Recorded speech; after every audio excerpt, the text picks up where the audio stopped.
একজন দরিদ্র ও বৃদ্ধা মহিলা বাস করত। সে জঙ্গল থেকে কাঠ সংগ্রহ করে তা বাজারে বিক্রি করত, আর কাঠ বিক্রি করে যে টাকা পেত তা দিয়ে কোনো রকমে সংসার চালাত। বৃদ্ধ মহিলাটি প্রতিদিন কাঠ কুড়োতে বনে যেত, কারণ একদিন কাঠ না বিক্রি করতে পারলে তাকে না খেয়ে থাকতে হতো। প্রতিদিনের মতো সেদিনও ওই বৃদ্ধা মহিলাটি বনে কাঠ সংগ্রহ করতে গিয়েছিল। তো সেদিন বৃদ্ধা মহিলাটি কাঠ সংগ্রহ করতে করতে অনেক কাঠ সংগ্রহ করে ফেলেছে। তখন বৃদ্ধা মহিলাটি এতই কাঠ সংগ্রহ করেছে যে সে একা ওই কাঠের বোঝা তুলতে পারছে না। তখন সে ভাবতে লাগলো, কি করে এই ভারী কাঠের বোঝাটি আমি তুলব। তখন হঠাৎ তার একটি কথা মনে পড়ে গেল। সে এক সাধুর মুখে শুনেছিল যে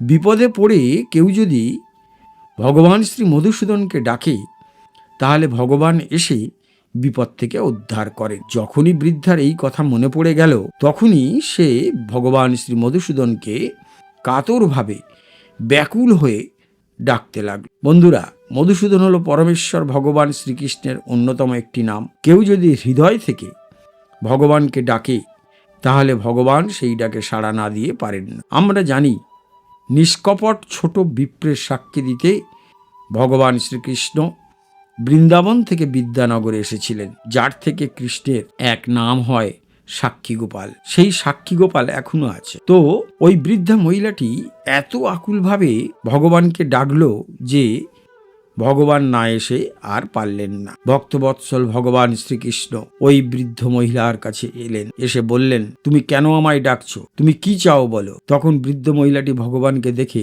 খুব খুশি হলো। যদিও বিদ্যা বুঝতে পারছে না যে ভগবান আর মানুষের মধ্যে কি পার্থক্য। তিনি ভাবছেন সাধারণ কোনো মানুষ।